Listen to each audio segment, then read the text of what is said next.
आप यूजुअली कहते हो ना कि हमें अपने पेशेंट्स की बैसाखी नहीं बनना, नहीं बनना। क्योंकि वो नशा छोड़ रहा है, और अगर मैं भी बैसाखी बन जाऊंगी उसकी, तो इट मीन्स वो तो जिंदगी भर बेचारा मेरे सहारे ही चलेगा। ये जब हम स्टार्ट करते हैं ना, मतलब उनकी जो रिस्पॉन्सिबिलिटीज हैं उनको हम लोग जब नहीं प्ले कर रहे हैं, तो उस केस में ना हमारा पेशेंट भी थोड़ा सा हमसे नाराज होता है, और वो नाराजगी हमें ये प्रोग्राम से स्ट्रेंथ मिलती है कि how can we handle that type That of situation, that is, I think, situation. what tough love is. और फैमिली को भी काफी प्रॉब्लम होती है कि Very पहले तो ये सब ऐसा करती थी, बट अभी इसने स्पेशली जब बड़े होते हैं आसपास यस कि ये कैसी बहू आ गई, बहू ये आ गई, कैसी मेरे। बिल्कुल।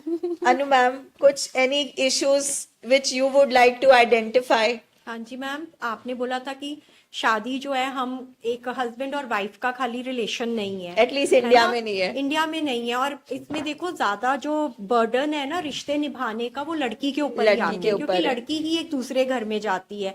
लड़का तो कभी कभी जाता है जहाँ पे उसको एक किंग वाला ट्रीटमेंट मिल जाता है, उससे कोई एडजस्टमेंट की अपेक्षा अच्छा, नहीं उसकी होती तो वहां है। पे भी बहुत हाँ खातिरदारी जी, होती उसकी है। वहां पे भी खातिरदारी जमाई राजा की होती है ना? बहू रानियों से ही सारी एक्सपेक्टेशन होती है। तो मेरा इशू ये है कि जब हम एक नए घर में आते हैं ना, हमें बहुत सारी प्रॉब्लम्स होती हैं, पर हमारा जो एक पिलर ऑफ स्ट्रेंथ होता है ना, वो हमारा हस्बैंड होता है। बाकी सबके साथ रिश्ता बन रहा होता है, हस्बैंड के साथ हम हर बात करते हैं। मेरा इशू ये है, जब आपका husband doesn't stand up for you, Doesn't stand. That उस टाइम पे ना एक औरत की बड़ी स्थिति awkward, बहुत बहुत बहुत मुश्किल हो torturous हो जाती जाती है। बहुत बार सिचुएशंस ऐसी होती हैं, एंड इट इज लाइक कि हम अकेले अपने लिए स्टैंड अप होते हैं ना, तो घर में क्लेश होता है। क्लेश और होता जब हमारा हस्बैंड हमारे साथ आके खड़ा हो जाता है ना, तो वो क्लेश की सिचुएशन नहीं आती है। अच्छा, और उस कलेश को बचाने के चक्कर में हम कितना सप्रेस होते रहते हाँ हैं। जी मैम, अंदर ही अंदर मैंने सप्रेस पर्सनली इस चीज को बहुत गो थ्रू Face किया किया है, go है। through। तो this has really affected my marriage.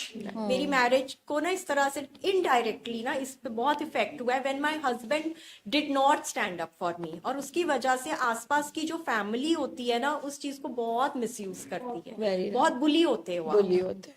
हर रिश्ते में, Right। ससुराल में हर रिश्ते में आप बुली होते हैं, और उसमें इनडायरेक्ट इफेक्ट हमारे रिलेशनशिप पे आता है। 100% हस्बैंड के साथ लड़ाई कोई नहीं है, पर कांस्टेंट लड़ाई चल बट रही है। एक वो हिडन फीलिंग और वो Resentment, हाँ रिजेंटमेंट रहती है, unhappiness। एक कोल्ड वॉर काइंड ऑफ रहता है। यस, हाँ जी, आपके साथ। हाँ जी, ਸਤਿ ਸ਼੍ਰੀ ਅਕਾਲ ਮੈਮ। सत श्रीकाल। ਮੈਂ ਤਾਂ ਇਹੀ ਕਹੂੰਗੀ ਕਿ ਜਦੋਂ ਵੀ ਮੈਂ ਆਪਣੇ ਹਸਬੈਂਡ ਨੂੰ ਕੋਈ ਵੀ ਪੁੱਛਦੀ ਹਾਂ, ਕੋਈ ਵੀ ਕੰਮ, ਮਤਲਬ ਮੈਨੂੰ ਇਹ ਹੁੰਦਾ ਕਿ ਉਹ ਡਿਸੀਜਨ ਉਹੀ ਦੇਣ ਜੋ ਸੇਮ ਅਨੂ ਮੈਮ ਨੇ ਕਿਹਾ ਹੈ।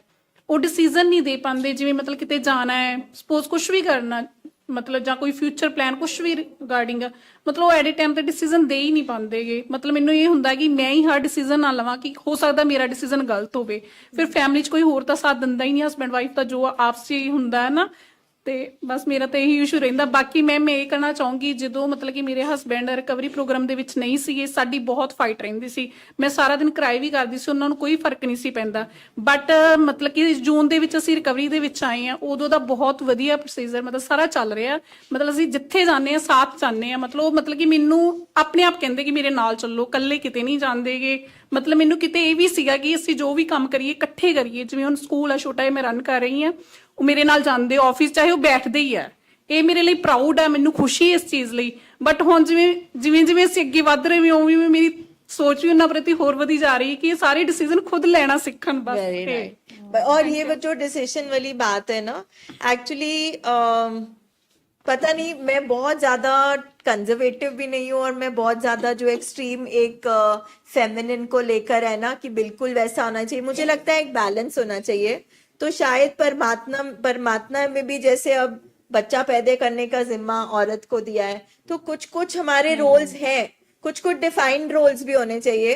तो बचपन से हमें आदत होती है कि फादर डिसीजन ले रहा है, ब्रदर ले रहा है, एंड सडनली ना जैसे हमें सारे डिसीजन लेने पड़ते हैं, और वो बीमारी के जो स्पैन होता है वो इतना लंबा हो जाता है कि पेशेंट, हमारा जो हस्बैंड है, वो उस कंडीशन में नहीं होता कि डिसीजंस ले सके। तो हमें भी इतनी आदत पड़ जाती है। पर मैंने रियलाइज करा है रिकवरी में कि जब मेरे हस्बैंड अब छोटे छोटे अब लेने लगे हैं ना डिसीजन, तो मुझे अच्छा फील हो रहा है। इवन मतलब माय सन इज फीलिंग हाँ भाई पापा अथॉरिटी यूज कर रहे हैं। सो आई थिंक कुछ हमारे रोल्स हमारे अंदर भी इनग्रेन्ड है कि हमारा पति हमारी भी रिस्पॉन्सिबिलिटी ले, मतलब इनडायरेक्टली जैसे हम कहना चाह रहे हैं कि हमारा भी ध्यान रखो, you know, we also want to take a pause and relax, right, you are right. Responsibility एक बहुत बड़ी चीज है हमारे रिकवरी में।